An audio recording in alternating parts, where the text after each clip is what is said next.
Hi అండి, అందరికీ నమస్కారం. Welcome back to my channel. So last వీడియోలో నేను చెప్పినట్టు కొమరవెల్లి మల్లన్న స్వామి యొక్క స్టోరీ అండ్ ఆ టెంపుల్ యొక్క ట్రెడిషన్స్ కోసం నేను మీతో డిస్కస్ చేస్తాను.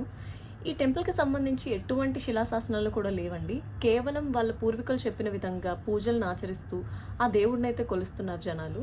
ఈ టెంపుల్కి వెడ్నెస్డే అండ్ సండే చాలామంది డివోటీస్ అయితే విజిట్ చేస్తూ ఉంటారు. చాలా ఎక్కువ రష్ ఉంటుంది.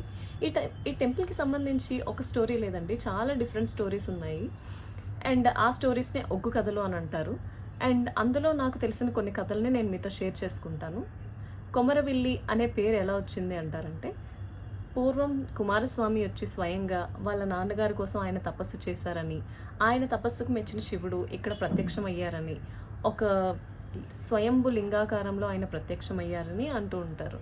అలా కుమారస్వామి చేసిన తపస్సు వల్ల ఈయన వెలిశారు కాబట్టి ఆ ప్రాంతాన్ని కొమరవెల్లి అంటారని అంటుంటారు.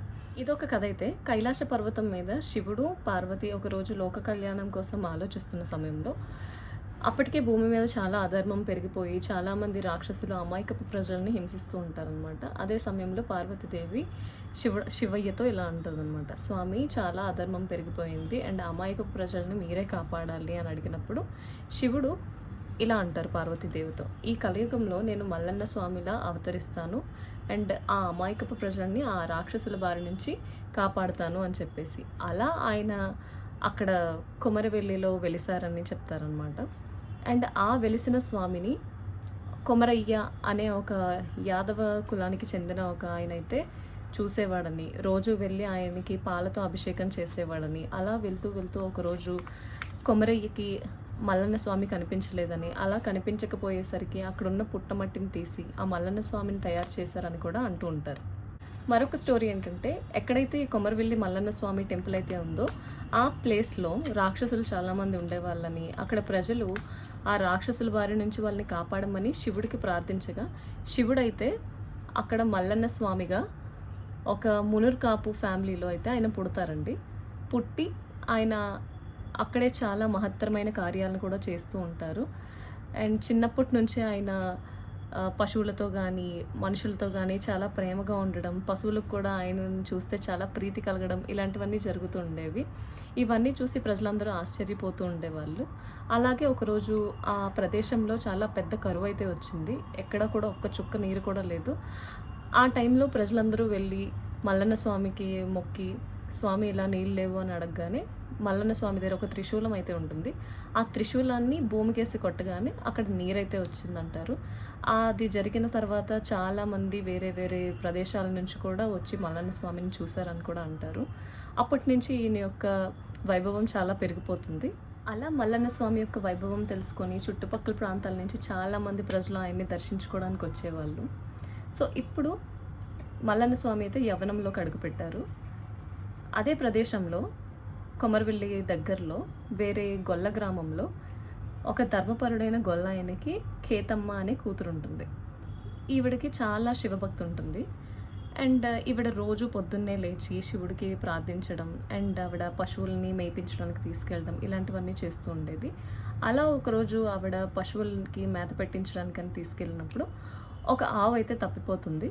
అలా ఆవును వెతుక్కుంటూ అడవిలోకి వెళ్తూ ఉండగా ఒక చెట్టు కింద ఒక మన మల్లన్న స్వామిని అయితే ఆవిడ చూసి చాలా ఆశ్చర్యపోతారనమాట, ఎవరైనా ఇంత దట్టమైన అడవిలో ఉన్నారు అని చెప్పేసి. అప్పుడు ఆవిడ కూడా అనుకుంటుంది, ఈయన నార్మల్ పర్సన్ అయితే కాదు అని చెప్పేసి ఆయనకి వెళ్ళి అలా అక్కడికి వచ్చిన కేతమ్మ స్వామివారికి దండం పెట్టి, స్వామి నా ఆవు ఏమైనా ఇటు సైడ్ వచ్చిందా అని చెప్పేసి అడుగుతారు.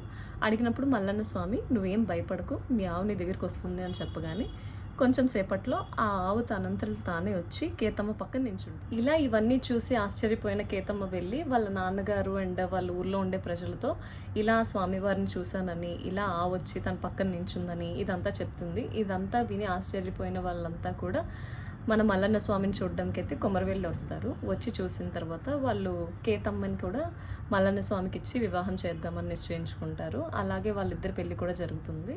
సో ఈ కేతమ్మ అనే ఆవిడైతే యాదవ్ కమ్యూనిటీకి అయితే చెందిన ఆవిడ అనమాట. సో వీళ్ళు ముఖ్యంగా పశువుల్ని కాస్తూ పశువుల్ని చూసుకుంటూ ఉంటారు. సో ఈవిడ్ని యాదవ కేతమ్మ అని పిలుస్తారు. ఆవిడ్ని వివాహం చేసుకున్న తర్వాత స్వామివారు కేతమ్మతో ఇలా అంటారు, నువ్వు కేవలం నా భార్యవి మాత్రమే కాదు, ఈ ప్రజలందరికీ అమ్మవి కూడా. సో నిన్ను ఎవరైతే భక్తి శ్రద్ధలతో పూజిస్తారో వాళ్ళని నేను అనుగ్రహిస్తాను అని స్వామివారు అయితే అమ్మవారికి ప్రామిస్ చేస్తారు. అప్పటి నుంచి ఈవిడ యాదవ కేతమ్మగా ప్రసిద్ధి చెందిందనమాట. మల్లన్న స్వామికి యాదవ కేతమ్మకి వివాహం జరిగిన తర్వాత ఒక ఊరిలో మేడలమ్మ అనే ధర్మపరురాలు అండ్ అనంతమైన శివభక్తి ఉన్న ఒక ఆవిడ ఉండేవారు.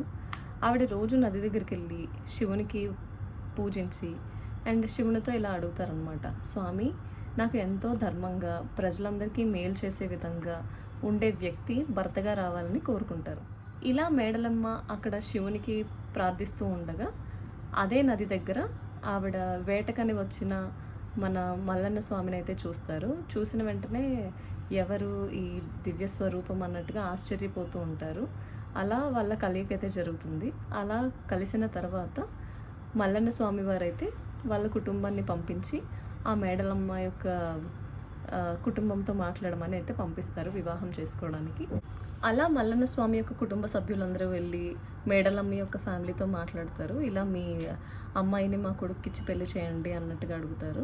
అడిగినప్పుడు వాళ్ళ అన్నయ్య ఎవరైతే ఉంటారో మేడలమ్మ వాళ్ళ అన్నయ్య, లేదు మా అమ్మాయిని పెళ్లి చేసుకోవాలంటే మక్కాలో ఉన్న బండారిని తీసుకొస్తే మేము మా కుమార్తెనిచ్చి మీ కుమారుడికి వివాహం చేస్తాం అని అంటారు. సో మక్కా ఎక్కడుంది? చాలా దూరంగా ఎక్కడో ఉంది. అక్కడికి వెళ్ళడం సాధ్యం కాదని, ఆయన తీసుకుని రాలేరని ఇలాంటి ఒక ట్విస్ట్ అయితే వాళ్ళు పెడతారు. సో ఇప్పుడు మేడలమ్మని పెళ్లి చేసుకోవాలంటే ఎక్కడో 7 సముద్రాల వెనకనున్న మక్కాకి వెళ్ళి అక్కడున్న బండారిని తీసుకువస్తే కానీ మేడలమ్మతో వివాహం అయితే జరగదు. ఎలాగో మక్కా వరకు వెళ్ళి ఆ బండారిని తీసుకురాలేడు అని చెప్పి వాళ్ళు ఇటువంటి షరతు అయితే పెడతారు. కానీ మన మల్లన్న స్వామి అయితే ఎలాగైనా వెళ్తానని వెళ్ళి అక్కడున్న బండారిని తీసుకొస్తానని అయితే డిసైడ్ అవుతారు. అలానే వెళ్తునే టైంలో వాళ్ళ అక్క, మల్లన్న స్వామి యొక్క అక్క పేరు ఎల్లమ్మ అండి. ఆవిడొచ్చి మల్లన్న స్వామిని దీవించి నువ్వు ఎప్పుడూ కూడా ప్రజలకు అండగా ఉండాలి అండ్ అక్కడికి వెళ్ళడానికి డైరెక్షన్స్ కూడా మన ఎల్లమ్మ గారే చెప్తారు. అలా మల్లన్న స్వామి చాలా రోజులకైతే మక్కా రీచ్ అవుతారు. మక్కా రీచ్ అయిన తర్వాత అక్కడ బండారి ఏదైతే ఉందో ఆ పసుపు దాన్ని ఒక మనిషి అయితే కాపలా కాస్తూ ఉంటాడు. ఆ మనిషితో అండ్ అక్కడ ఉండే మిగిలిన వాళ్ళతో కూడా చెప్తాడు, ఇది నా స్వార్థం కోసం చేస్తున్న పని అయితే కాదు, ఇదంతా నా వివాహ ధర్మం కోసం అండ్ నాకు చెప్పిన ఒక పని కోసం అయితే నేను వచ్చాను. ఇలా అంతా చెప్పిన తర్వాత కూడా వాళ్ళు యుద్ధానికి కాలు దువ్వుతూ ఉంటారు. అదే టైంలో ఇంకా మన మల్లన్న స్వామి వచ్చేసి ఆయన దగ్గర ఒక త్రిశూలం ఉంటుంది కదా, ఆ త్రిశూలంతో వాళ్ళందరితో ఫైట్ చేసేసి అక్కడున్న బండారిని తీసుకొచ్చి ఈ మేడలమ్మ ఎవరైతే ఉన్నారో వాళ్ళ గ్రామానికి వచ్చి ఆ బండారిని అక్కడ ఇచ్చేసి మేడలమ్మను అయితే వివాహం చేసుకోవడం జరుగుతుంది. అలా మేడలమ్మను వివాహం చేసుకొని మన కేతమ్మ ఎవరైతే ఉన్నారో ఇంటికి తీసుకొని వస్తారనమాట. ఇలా కొన్ని స్టోరీస్లో ఏముంటుందంటే ముందుగా కేతమ్మ మేడలమ్మను చూసి కుళ్ళుకుందని, ఆవిడ చాలా బాధపడిందని అంటూ ఉంటారు. కానీ మిగిలిన వేరే స్టోరీస్లో చూసినట్టయితే కేతమ్మ కూడా అంతా ఆలోచించి ఇదంతా ఒక లోక కళ్యాణం కోసం జరుగుతుందని ఆలోచించి ఆవిడ కూడా చాలా ఆనందపడి ఆవిడని వెల్కమ్ చేశారని కూడా చెప్తూ ఉంటారు. అలా మన మల్లన్న స్వామి యాదవ కేతమ్మని అండ్ బలిజ మేడలమ్మని పెళ్లి చేసుకున్నారు. అలా యాదవ్ కమ్యూనిటీ వాళ్ళంతా కింద పూజలు చేస్తూ ఉంటారండి. లైక్ దేవుడికి పట్నాలు వేయడం, కళ్యాణం చేయడం ఇలాంటివన్నీ చేస్తూ ఉంటారు. అండ్ బలిజ ఫ్యామిలీ ఎవరైతే మేడలమ్మ ఫ్యామిలీ ఉన్నారో వీళ్ళంతా అయితే పై పూజలు చేస్తుంటారు. స్వామివారి దగ్గర పూజారుల కింద ఉండి ఆ పూజలన్నీ చేస్తూ ఉంటారు అనమాట. ఇది ఈ మేడలమ్మకి సంబంధించిన ఇంకొక స్టోరీ కూడా ఉందండి. ఎప్పుడైతే స్వామివారి ఫ్యామిలీ వెళ్ళి మేడలమ్మ వాళ్ళ ఫ్యామిలీతో మాట్లాడతారో వివాహం గురించి, అప్పుడు మేడలమ్మ వాళ్ళ అన్నయ్య వచ్చేసి ఇలాగా మక్కాలో ఉన్న బండారిని తీసుకొచ్చి మా మేడలమ్మని వివాహం చేసుకోవాలి అని చెప్తారు కదా. ఆ తర్వాత జరిగిన స్టోరీ కొంచెం డిఫరెంట్గా ఉంటుంది. అదేంటంటే ఇలాగా షరతు పెట్టిన తర్వాత మల్లన్న స్వామి వాళ్ళ అక్కగారైన ఎల్లమ్మ దగ్గరికి వస్తే ఆ ఎల్లమ్మ దేవత ఇలా అంటారనమాట, ఆ మక్కాకి వెళ్ళడం అంత సులువైతే కాదు, చాలా కష్టం అండ్ నేను చెప్పి ఈ డైరెక్షన్స్లో వెళ్ళు అని చెప్తారు. ఆ డైరెక్షన్స్ని ఫాలో అవుతారు అండ్ అక్కడికి వెళ్ళడం అంత సులువు కాదని చెప్పి ఎల్లమ్మ గారు దేవుళ్ళందరినీ ప్రార్థించి ఒక రెక్కల గుర్రాన్ని పెట్టారని, ఆ రెక్కల గుర్రంపై మన మల్లన్న స్వామి మక్కా వరకు వెళ్ళారని, అక్కడికి వెళ్ళిన తర్వాత ఈ రెక్కల గుర్రంతో అక్కడ ఒక 5 తలల పాము ఆ బండారిని కాపలా కాస్తుందని, అలా అక్కడ వాళ్ళందరితో యుద్ధం చేసి ఆ బండారిని ఒక విధంగా స్వామివారు తీసుకొచ్చారని చెప్పేసి కూడా అంటూ ఉంటారు. ఇంకొక స్టోరీ ఏంటంటే అండి, కైలాసంలో శివపార్వతుల డిస్కషన్ తర్వాత భూమి మీద రాక్షసులందరూ పెరిగిపోతున్నారని చెప్పేసి పార్వతీదేవి అడిగినప్పుడు శివుడు మల్లన్న స్వామిలా అవతరిస్తానని చెప్పిన తర్వాత మల్లన్న స్వామిగా ఈయనైతే భూమి మీదకి వచ్చేసారు. ఇప్పుడు అదే ప్రదేశంలో 3 రాక్షసులు అయితే ఉంటారండి. ఆ రాక్షసులు చాలా అమాయకపు ప్రజల్ని వేధిస్తూ ఉన్నప్పుడు మన మల్లన్న స్వామి వెళ్ళి వాళ్ళందరినీ కూడా జయించి వాళ్ళందరినీ సంహరించి వాళ్ళనే సింహాసనంగా చేసుకొని వాళ్ళ మీద కూర్చుంటారు.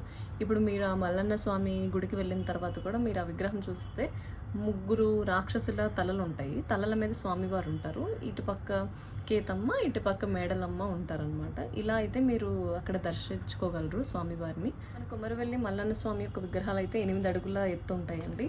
చాలా అందంగా ఉంటాయి. కోరమీసాలతో మన మల్లన్న స్వామి అయితే మనకి దర్శనమిస్తూ ఉంటారు. డిసెంబర్ నుంచి ఉగాది వరకు ఇక్కడైతే బ్రహ్మోత్సవాలు జరుగుతూ ఉంటాయండి. చాలామంది అయితే విజిట్ చేస్తూ ఉంటారు. అస్సలు ఖాళీ ఉండదు టెంపుల్. అండ్ ఇక్కడికి వచ్చి ప్రజలు చాలామంది బోనాలు అర్పిస్తూ ఉంటారు. అండ్ దేవుడికి పట్నాలు వేయించి కళ్యాణం చేసి వాళ్ళ మొక్కుల్ని కూడా తీర్చుకుంటూ ఉంటారు ఇక్కడ. ఆ టెంపుల్ దగ్గరలోనే స్వామివారి పాదుకలు ఉంటాయండి. అండ్ స్వామివారి రథం కూడా ఉంటుంది. స్వామివారి పాదుకలతో మనకి ఎటువంటి దిష్టి తగిలినా, ఎటువంటి భయాలున్నా, ఎటువంటి గాలి సోకినా సరే ఆ పాదుకలతో మన వీపు మీద చరిచి మన నెత్తి మీద పెట్టి మనల్ని దీవిస్తారు. అలా చేస్తే ఈ భయాలు, దిష్టి ఏదైతే ఉందో అదంతా పోతుంది. ఈ స్వామివారి కథను మీరు ఎక్కడా కూడా చూడరండి. కేవలం అక్కడ ఉండే ఒగ్గు పూజారులు ఉంటారు కదా, వాళ్ళు పాట పాడుతూ వినిపిస్తూ ఉంటారు స్వామివారి కథని. సో కేవలం పాటల ద్వారానే ఈ స్వామివారి యొక్క స్టోరీ అయితే ఉంటుంది. మీరందరూ కూడా ఒగ్గు కథలు విని వాళ్ళు పర్ఫామ్ చేసేవన్నీ చూస్తే మీకు ఇది అర్థమవుతుంది. సో నేను ఇప్పటివరకు డిస్కస్ చేసిన స్టోరీస్ అన్నీ నాకు తెలిసినవి అండ్ నేను తెలుసుకున్నవి అండి. ఇందులో ఏమైనా తప్పులుంటే క్షమించండి. అండ్ ఇంకా ఏదైనా స్టోరీస్ నాకు తెలియని ఉంటే కామెంట్ చేయండి. నేను అందులో చూసి నేర్చుకుంటాను. Thank you for watching.